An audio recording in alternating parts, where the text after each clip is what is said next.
화이팅. 안녕하십니까. 저는 오늘 여러분과 함께 보험에 대해서 얘기를 하고자 하는 오렌지 라이프 정경환 FC라고 합니다. 보험하면 다들 어떠세요? 느낌이? 보험하면 느낌이 어떠세요? 많이들 싫어하시죠? 실제로 저희가 상담을 해보면 한 10분 중에 한 7분, 8분은 싫어하시는 것 같아요. 그리고 한 분은 정말로 싫어하시고요. 나머지 한 분만 그냥 그저 그렇게 필요한가 보다 라고들 말씀을 많이 하시는데, 여러분 여기 계시는 분들이 대부분 다 직장 생활을 한번 해보셨으면 보험가입을 이미 시작을 하셨거든요.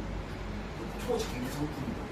보통 30세에 취업을 하신다고 하시면 60세까지 일을 하신다고 하시면 30년 동안 가입을 해야 되는 보험을 가입을 하고 계실 텐데, 혹시 그게 어떤 건지 아시나요? 잘 모릅니다.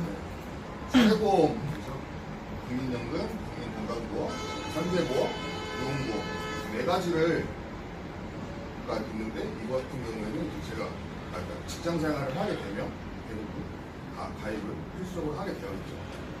여기 계시는 분들이 만약에 직장 생활을 하실 때 한 달에 300만 원이라는 돈을 주는 회사가 있다고 가정을 해보면, 300만 원을 전부 다 주는 회사가 한 가지가 있고, 이 사대보험료를 제외하고 270만 원을 준다고 한다면, 여기 계시는 분들은 어떤 직장을 하실 건지 한번 여쭤보고 싶어요. 제가 상담을 해봐도 대부분이 다 300만 원이 270만 원에 사대보험을 제외하는 회사를 대부분 선택을 하시더라고요. 그만큼 우리는 보험에 대해서 많이 싫어하고 편견이 있지만 생활 속에서 복잡하게 많이 돼 있습니다. 여기서 먼저 조금 국민건강보험이랑 국민연금에 대해서 조금 보면, 국민건강보험 같은 경우에는 내 소득의 6.46%고 사업주가 절반, 내가 절반 나누기로 하는 거죠. 국민연금 같은 경우에도 월 소득의 100%, 그래서 사업주가 절반, 근로자인 본인이 절반을 내게 됩니다. 그러면 국민건강보험의 역할이 혹시 뭔지 아세요? 대부분 내고 계시면서 모르시는 분들이 굉장히 많으세요. 지금 보여드리는 화면 같은 경우에는 내가 실제로 병원에서 치료를 하고 병원 진료를 받고 나왔을 때 나오는 병원비 진료 계산서입니다. 여기 보면 급여라는 게 있고 비급여라는 게 있어요. 뭔지는 잘 모르겠어요. 근데 급여에 보니까 본인 부담금이 있고 공단 부담금, 그리고 뭐 전액 부담이라고 되어 있고, 총 금액을 보니까 진료비가 이분 같은 경우에는 596만 원이 나왔네요. 근데 밑에 보니까 환자 부담 총액 200만 원이네요. 국민건강보험은 말 그대로 보험료 할인이에요, 할인. 내가 그동안 나이판과대해서 공단 부담금에서 내가 실제로 내야 되는 병원비를 할인해주는 역할을 하는 게 국민건강보험입니다. 그럼 국민연금은 뭐냐? 내 필요한 노후에 쓰는 연금이겠죠? 이 연금 예시표예요. 평균적으로 봤을 때 좀 안 보여서 제가 평균적인 구간만 캡처를 해봤습니다. 보통 이제 30년 동안 평균적으로 한 250에서 350 정도 되는데, 내가 30년 동안 납입을 했다 라고 가정을 했을 때 평균 250만 원일 때는 70만 원, 내가 350만 원일 때는 88만 원입니다. 제일 밑에 400만 원도 있어요. 400만 원이면 94만 원입니다. 이 정도면 많다고 느껴지세요? 내가 노후에 쓸 수 있을 거라고? 아니죠. 뉴스 기사입니다. 여기 보면 노후에 기본적인 생활을 할 수 있는 최소 생활비로는 부부는 176만 원이 필요하답니다. 근데 최소 생활비는 특별한 질병 등이 없는 건강한 노년을 가정할 때래요. 그리고 최저 생활을 유지할 수 있게 해주는 겁니다. 말 그대로 내가 아무 일도 없어야 되고요. 그냥 먹고 사는 정도만 해주는 게 국민연금이라는 거예요. 그러면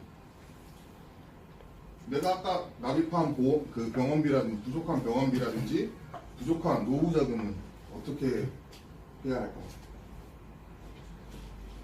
먼저 병원비에 대해서 먼저 말씀드리면, 실손의료비 많이 알고 계시죠? 들어보셨고 대부분 다 가입하고 계세요.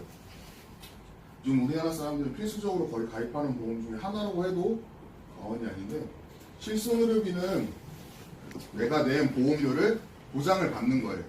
거기에는 100%도 있고요. 100% 다 보장받을 수 있는 것도 있고 90% 보장받을 수 있는 것도 있고 80%를 보장받을 수 있는 것도 있습니다.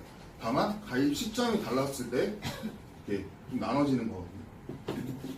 그러면 내가 병원에 다쳐서 병원에 갔다 왔을 때 실질적으로 딱 병원비만 보장받으면 끝이 날까요? 영유. 아닌 것 같으세요? 제가 만약에 아파서 병원에 한 입원을 했다고 한 일주일 정도 입원을 했다고 좀 가정을 해볼게요.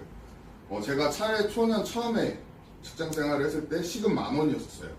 시급 10,000원이었을 때 한 일주일 정도만 입원한다고 하거나 열흘 정도 입원한다고 하면 제가 10,000원일 때만 해도 제 급여가 200만 원 정도 됐었거든요.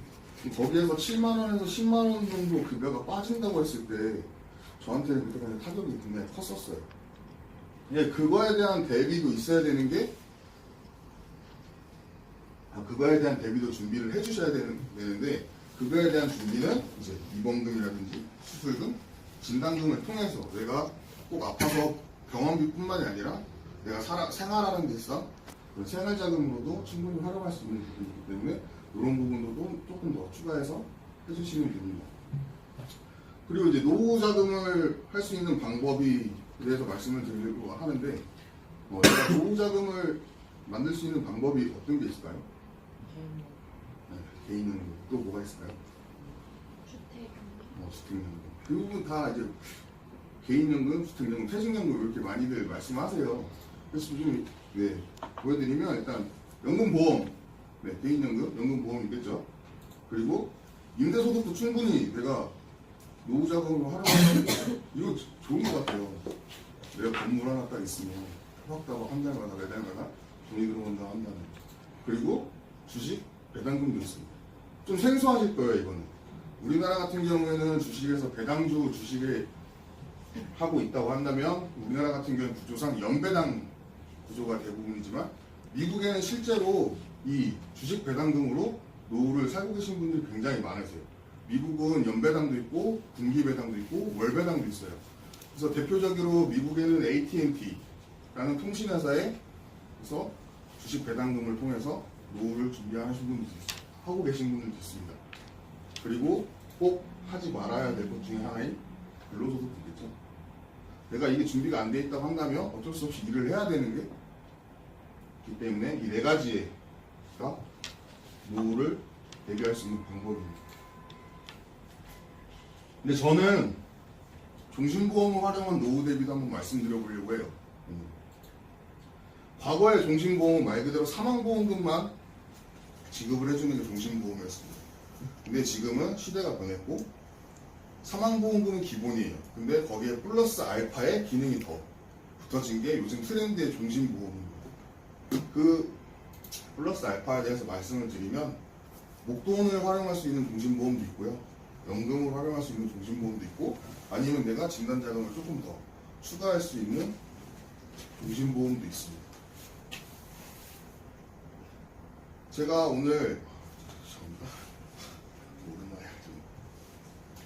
오늘 여기 계시는 여러분들께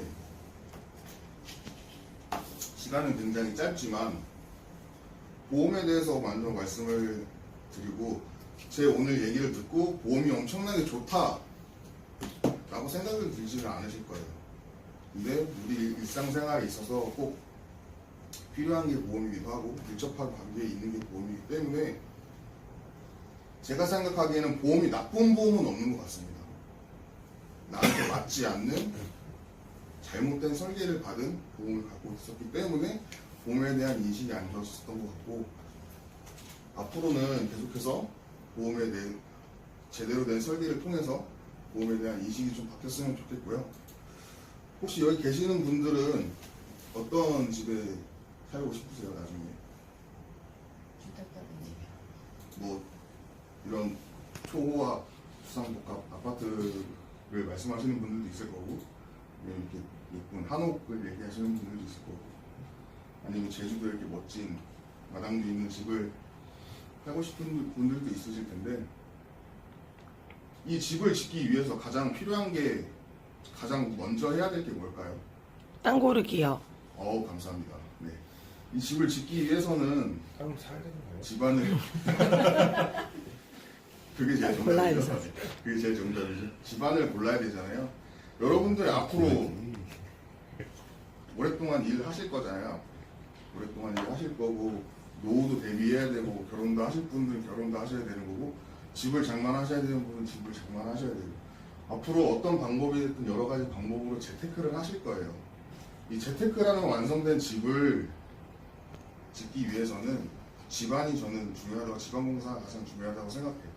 그 집안공사를 할 수 있는 게 보험인 것 같아요. 네. 보험이 무너진다고 내 몸에 대한 보장이 제대로 준비되어 있지 않다고 한다면 내가 갑작스럽게 어떤 일이 생겼을 때 내가 그동안 해왔던 재테크는 당연히 무너지겠죠. 그래서 저는 보험은 필수라고 생각을 하고 합리적인 가격 하에 적절하게 가입을 하는 게 맞다고 생각을 합니다. 이상입니다.